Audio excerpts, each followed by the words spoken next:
when I met my husband's parents. For the first time, his mom threw wine in my face and said, "That's to disinfect a poor woman. Her monthly expense is $140,000. The Capitol Grill in Miami's Brickell district was exactly the kind of place I'd always felt out of sync with.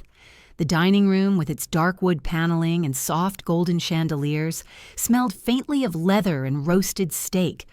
Waiters in crisp white shirts glided between tables, where men in tailored suits and women in silk dresses sipped martinis. I'd chosen a simple navy dress, one I'd bought on sale at Nordstrom Rack for $80, because it felt professional yet understated. My hands kept smoothing the fabric under the table, a nervous habit I'd had since I was a kid in a small Florida town, where dinner out meant burgers at a diner, not a $200 per plate restaurant.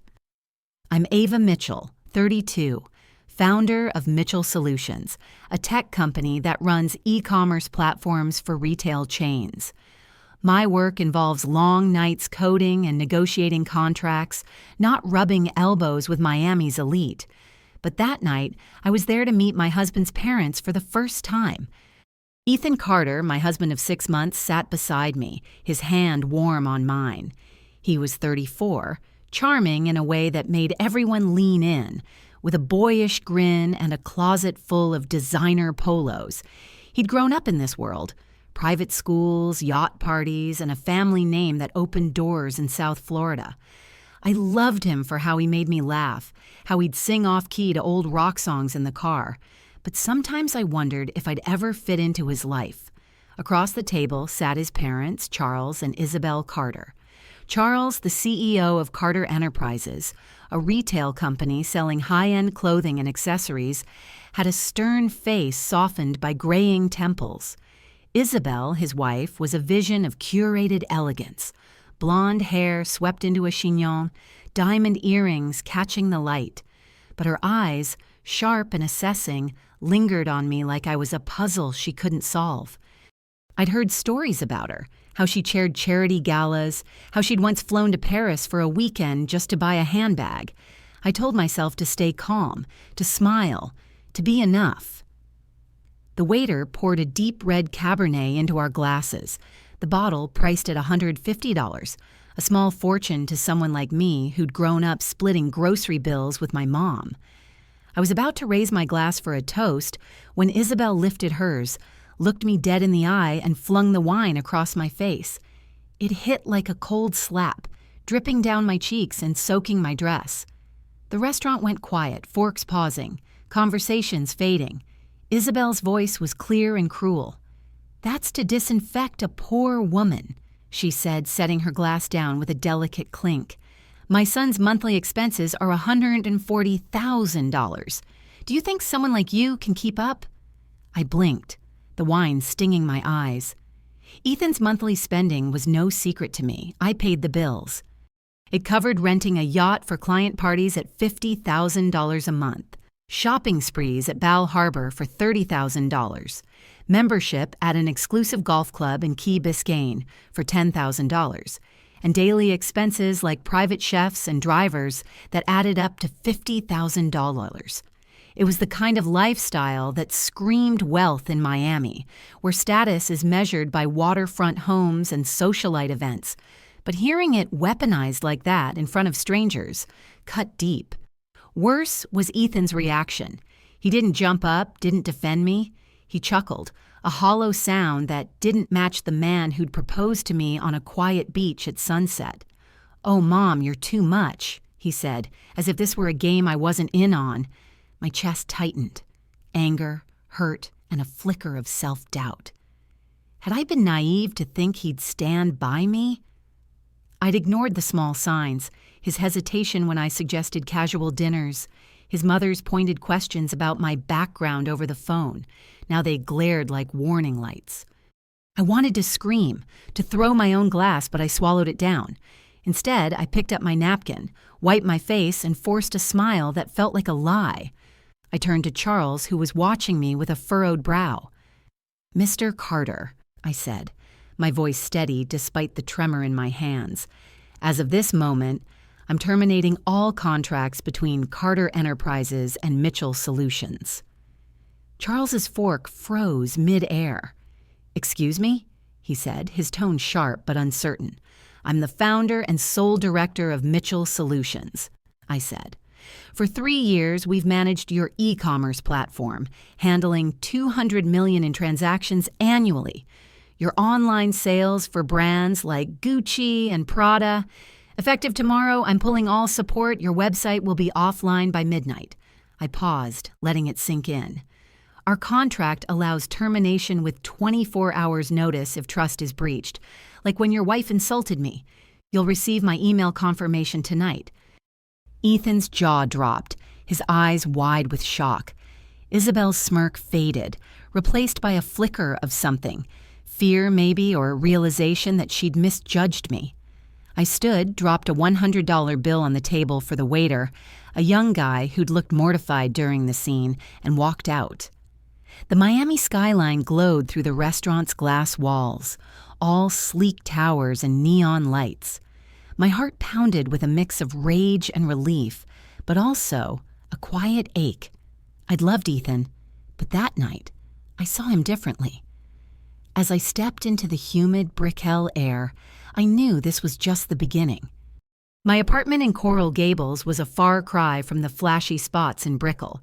It was a 2-bedroom on the 3rd floor of a mid-rise building, with beige walls, a small balcony overlooking a palm-lined street, and rent that came to about $3,000 a month, reasonable for someone like me who preferred quiet over glamour. The kitchen had granite counters I'd picked out myself when I moved in 3 years ago, right after starting Mitchell Solutions. That morning, sunlight filtered through the blinds, casting stripes on the coffee maker as I brewed a pot of black coffee. I hadn't slept much, not because of tears or heartbreak exactly, but because my mind wouldn't stop racing. Part of me felt empowered, like I'd finally stood up for myself, but another part ached with confusion. How had Ethan, the guy who'd brought me soup when I was sick, turned into someone who laughed at my humiliation? By 7, my phone started buzzing on the counter. I'd spent the night emailing my team, a group of 6 developers and analysts scattered across Florida, instructing them to begin the shutdown process for Carter Enterprises' platform. We handled everything from inventory tracking to payment processing, and pulling the plug meant their online store would crash hard. Based on their 200 million in annual transactions, mostly from holiday spikes in luxury goods, the downtime could cost them around $50,000 an hour during peak times like this pre-holiday rush. It wasn't just numbers. It was lost sales on coats and jewelry that people in Miami snapped up for winter escapes to colder places. The first call was from Charles. His voice was gruff, like a man used to giving orders, not pleading. "Ava, this is rash. You're putting thousands of jobs at risk. Warehouse workers in Dade County, salespeople in our stores." I could picture him in his home office, probably a spacious room in their Palm Beach estate, with mahogany desks and ocean views. I sipped my coffee, the bitterness matching my mood, and texted back, "It became personal when your wife threw wine in my face and called me poor." I didn't pick up when he called again. Then Ethan rang. My thumb hovered over the screen before I answered. "Why are you doing this, Ava?" he demanded, his voice trembling a bit, not with regret, but with that edge he got when things didn't go his way. Ethan had always been the golden child, shielded by his family's money, but I knew he had his own insecurities, whispers about living off his parents' success, even though he managed a division at the company. Maybe that's why he laughed last night. Maybe he was afraid to rock the boat with Isabel, who ruled their family like a queen protecting her throne. "Why did you laugh?" I asked, my voice cold, but inside I felt a pang of sadness. Silence stretched on the line. "You humiliated me," I said. "You stood by while your mother treated me like trash. I built your lifestyle, Ethan, coding late nights to make sure your family's website ran smoothly, and you mocked me for it." He stammered. "It was a joke. You know how Mom is. She's always testing people, pushing to see who fits in our world." I expected better from him, and saying it out loud hurt more than I thought. Oh, and your penthouse in South Beach. The lease is in my name because I've been covering the payments. I canceled it this morning. Movers arrive tomorrow. The place was a sleek 2-story unit with floor-to-ceiling windows overlooking the ocean, costing $15,000 a month. Typical for high-end rentals in South Beach, where views and proximity to clubs like El Live justified the price. According to the lease agreement under Florida law, I had to give 30 days' notice, but our contract had a breach of trust clause that let me accelerate it if personal actions affected business ties. My lawyer had confirmed it last night. His voice cracked. "You're kicking me out?" I could hear the panic, mixed with disbelief. I smirked a little, though it felt hollow. "I'm giving you the freedom you wanted at dinner." I hung up, my hands shaking. Part of me wondered if I was being too harsh, if maybe we could talk it out. But the betrayal lingered like the wine stain on my dress. By noon, the news hit Bloomberg. Carter Enterprises' online platform crashes amid vendor dispute.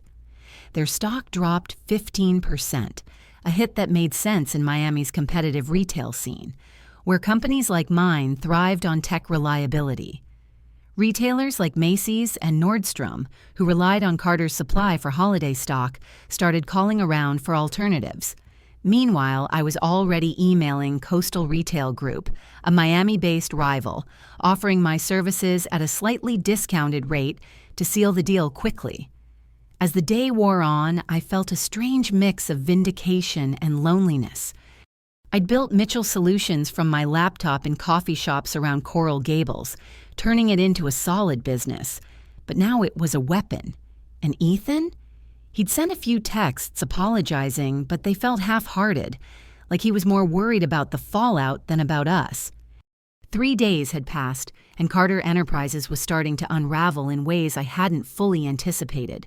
Their warehouses in Dade County, massive concrete buildings stacked with boxes near the airport, were overflowing with unsold inventory. Coats, handbags, and holiday decorations meant for quick online shipping. In Miami-Dade, where warehouse space runs about $15 per square foot annually according to recent market reports, holding on to excess stock during a slowdown was costly, especially with the vacancy rate hovering around 3% and rents edging up due to demand from e-commerce giants.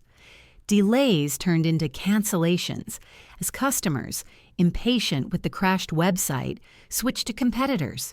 Based on their $200 million in yearly e-commerce sales, the pre-holiday rush could mean losses of about $6 million a week, factoring in the projected 10% growth in U.S. online retail for 2025 holiday season, as reported by industry trackers like Statista.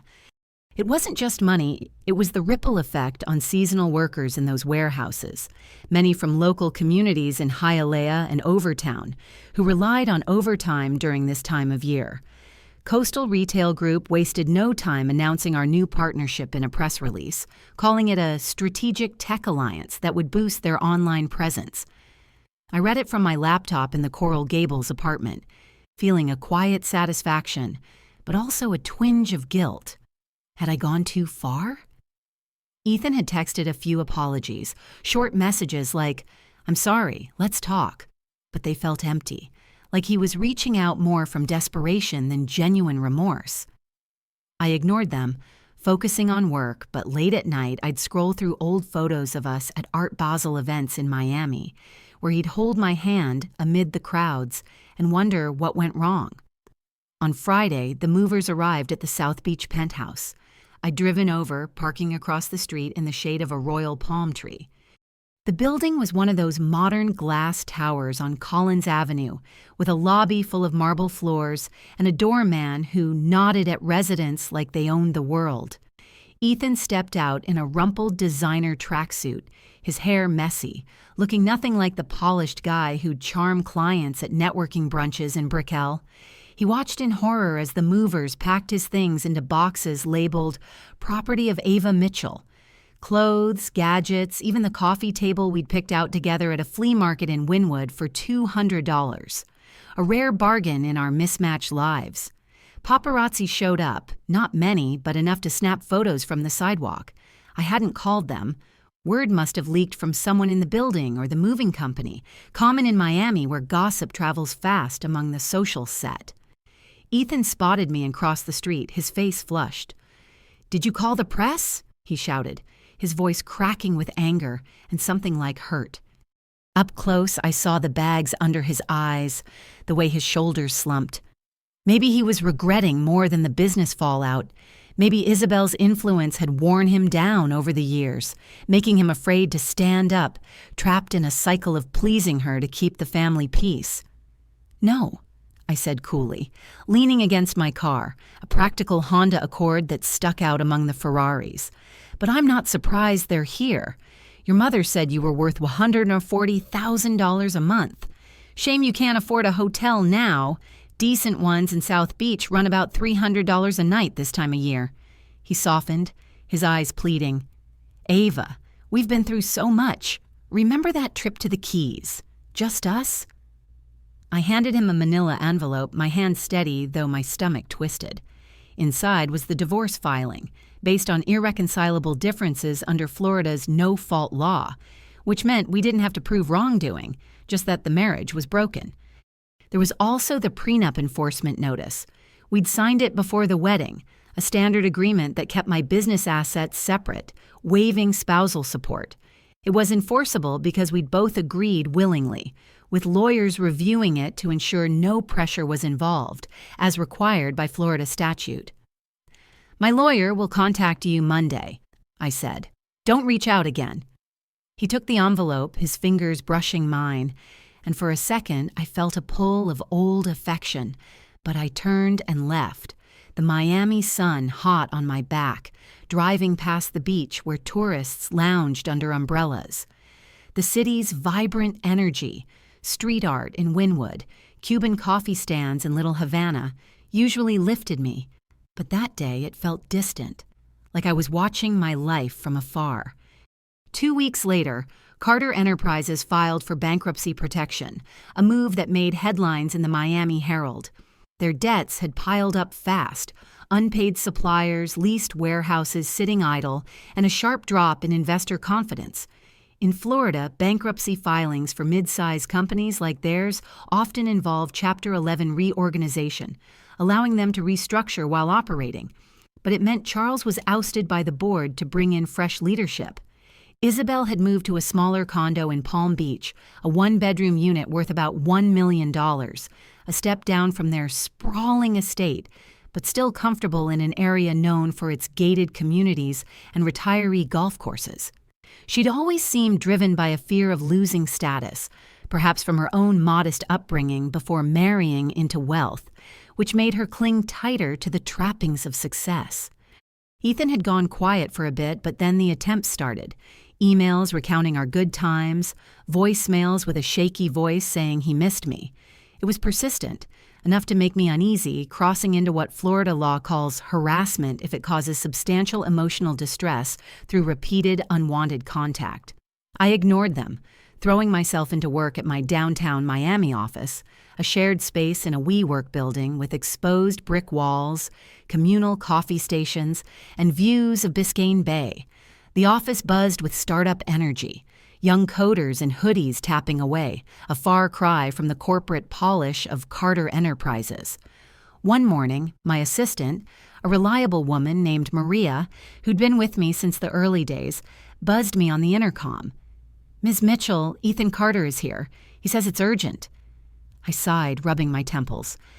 Part of me wanted to send him away, but another part, the one that still remembered his gentle side during quiet evenings at home, thought maybe hearing him out would give me closure.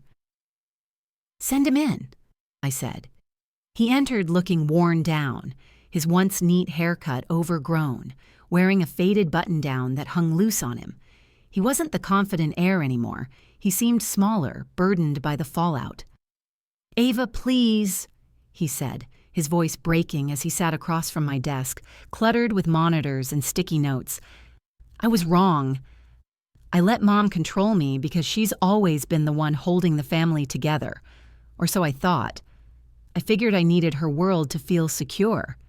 But I need you. I leaned back in my chair, crossing my arms.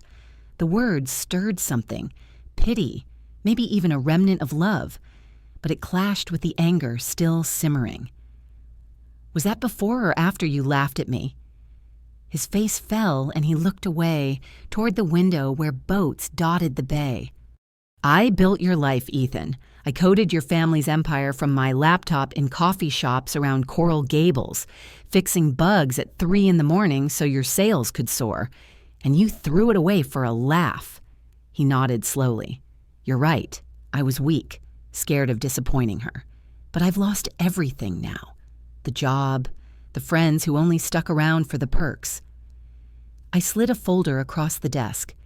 Inside was the restraining order application, based on his repeated contacts despite my clear requests to stop, which met the criteria under Florida's anti-stalking statute for unwanted communication causing distress.